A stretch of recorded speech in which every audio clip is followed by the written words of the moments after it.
Welcome back to Outdoors with Larry Ray on ESPN 790 AM. Brought to you proudly by the Tennessee Wildlife and Resources Agency. Hey, good Saturday morning, and welcome back to Outdoors with Larry Ray. Ron Wong here with our co-host of the day, Mark Copley. Good morning again, everybody. Good morning again, Mark. Gosh, this Bassmaster Classic preview show is going so fast, and we've talked to a lot of great people already, and yeah, I know you're excited about the Classic coming up. Oh, I am. And I get that way every year. It's just, it's we're pre-spawn. Some areas we're getting closer to the spawn, depending where you are. But man, there's just some absolute fantastic fishing, and we talked with Hackney earlier, and he's like, it's going to be hard here, dog. This is no come in and just, they're just going to jump in the boat. So that's right. But, I love watching these guys compete because I like to use the old PGA commercial. These guys are good. Yeah, they are. And our next guest is from Mississippi. Fished on the Ole Miss bass team, and he's done a lot of different things in his life. A great elite BASS elite angler, and he's qualified, I think, for the fourth, fifth, or sixth time. I can't remember. And that's Brock Mosley. Good morning, Brock. Hey, Ron. I appreciate you having me on. Well, listen, glad to have you on, and I know you guys are on your way now, early Saturday morning, getting there because practice starts tomorrow for you guys. How do you feel about qualifying again for another Bassmaster Classic?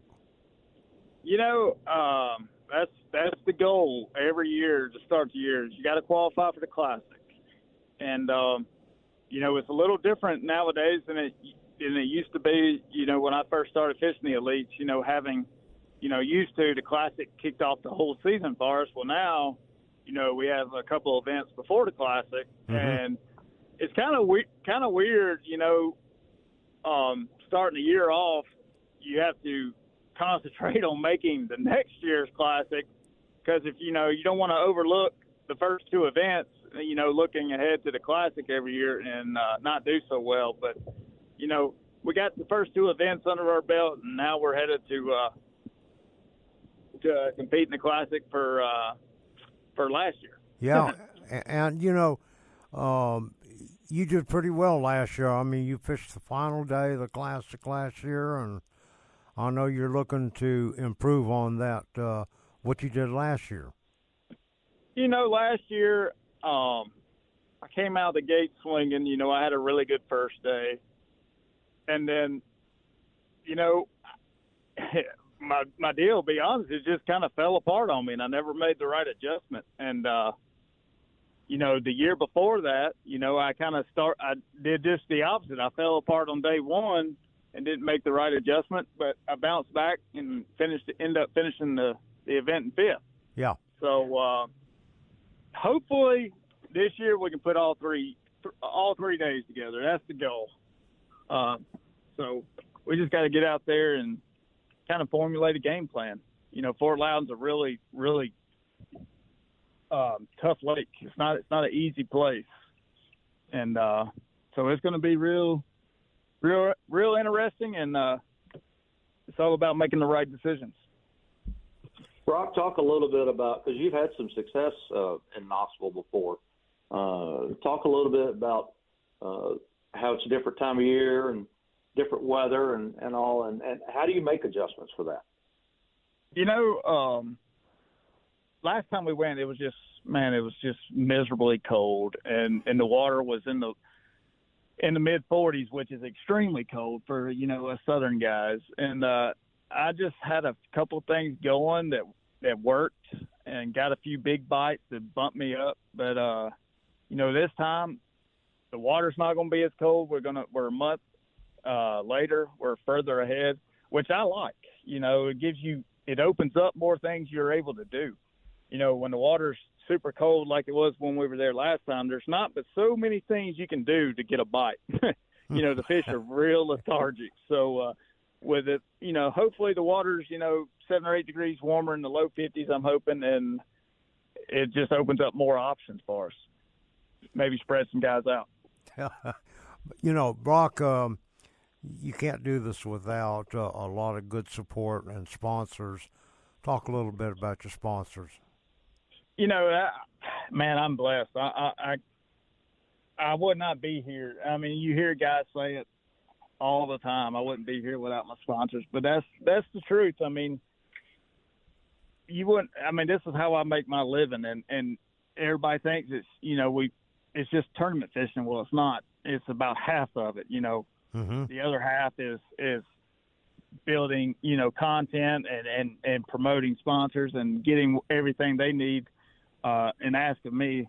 And I've been teamed up with Dakota Lithium for 5 years now, and man, it's so awesome to see where the lithium game has come into the fishing industry and just the world itself. I mean, how much we're just slowly transitioning to lithium in just about everything we do. And, just to watch Dakota Lithium grow with that has been really, really neat. Not many times you can start with a company and see them grow all the way out. So yeah, it's been that's really right. fun. Of course, I'm with Hook. The Hook makes the best apparel you can have for on the water, Yeah. whether it's, summertime or wintertime. Sun protection's a real big thing. I mean, as many days as I'm on the water, sun protection is a must, Well, Brock, Greg Hackney was on earlier, and he was talking about how that rain suit by Hook is going to come in really handy this during the pre-practice and maybe even tournament days of the Classic. What do you think about that? It's definitely going to come in handy the next couple of days in practice. I think the first day, we're going to have a lot of rain on us, which I think the whole part of the country is. And then the next 2 days is going to be frigid temperatures. So it's going to be a lot of rain suits. And if you get dry when it's that cold, you're just, man, you're going to freeze to death. Yeah, you're exactly right, Ince.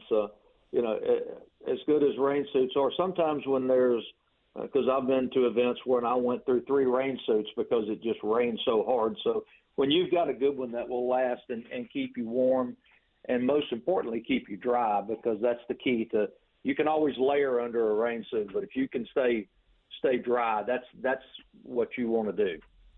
Yeah, that's it, man. That's people think, throwing on a bunch of layers is the best way to go about cold weather and rainy weather. Well, it's not. You just got to dress smarter, not harder. Because if you got a whole bunch of clothes on, you're not going to be able to fish very well. You're going to wear yourself out. So, hey, Mark, you had a question you were asking me earlier, and I didn't really know the question, the answer. So Brock, talk a little bit about. We're going to take a little side step from fishing. Talk a little bit about your baseball career. I'm a longtime lover of baseball. I used to coach my youngest in baseball, so I never was good enough to go anywhere beyond high school, but I love the sport of baseball. Tell us a little about your career. I grew up in a community where it seems like baseball is a way of life. My high school, I got to play for a legendary coach and Jerry Boatner at West Lauderdale, and from the point of us being number 1 in the nation in high school to him teaching, a lot of things that help me still today, and that's doing the little things when it comes to baseball, fundamentals, and he preached them. Even though we were surrounded by a lot of talent, he didn't care how talented we were. We had to do fundamentals. And then from there, I played 2 years at East Mississippi Community College, and then I played a year at Delta State before I finished my school at Ole Miss. And I love baseball, and I'm a huge college baseball fan nowadays. You can ask Ron. That's what every time me and Ron see each other, that's what we talk about. Yeah. And I also like hearing you're from Mississippi because my mother's from Calhoun City. So nice. Went through there a lot. Yep, I have some Mississippi blood in me as well. Nice. Brock. Yeah, that's what we do. Yeah. Baseball. Brock, What is it? What is it going to take to win this classic? How much weight? I'm going to say 46 to 48 pounds. I may be undershooting it a lot, but yeah, I'm just kind of going by the previous years and what it usually takes. You're in the ballpark with what everybody else has said. Hey, Mark, we got a minute left. Questions from Brock. Yeah, just Brock, anything in particular are you planning on starting out with as far as a technique, or you just going in open-minded and kind of see what the river gives up? I'm going to keep an open mind. I think this place is really hard to win or catch them multiple days in a row doing the same thing. It's not a whole lot of it, and there's a lot of it you're not going to have to yourself. So you got to really keep an open mind and change with the conditions on this place. It's not an easy lake, and it's a lake that, like I said, just fish is kind of small. So you got to open mind and try to go along with the conditions as it comes. Well, Brock, we at Outdoors with Larry Ray certainly want to wish you all the best. Be safe, have fun, tight lines. Mark and I will both see you there at the Classic. I'll be there not at at the Media Expo. Day. And, oh, by the way, we don't want to see you at the Expo, as Mark would say. Well, if you do, I'll be happy to be there because I'll be working for the companies that keep me out on the road. So if I'm there, I'll be happy to be there. There you go. But I'd rather be fishing. Yeah, I hear you. Yeah. Brock, be safe, and we'll see you in about a week, my friend, and hotty toddy. Yes, sir. Hotty toddy. Hotty toddy. I'll even say it. All right. All right. Show producer Shelby, she's given the dislike sign to me. She's a Tiger fan. She's a Tiger fan. It's go Tigers first. That's right. That's exactly right. That's right. Hey, listen, we'll be right back here at Outdoors with Larry Ray. We've got more to come at this Bassmaster Classic preview show.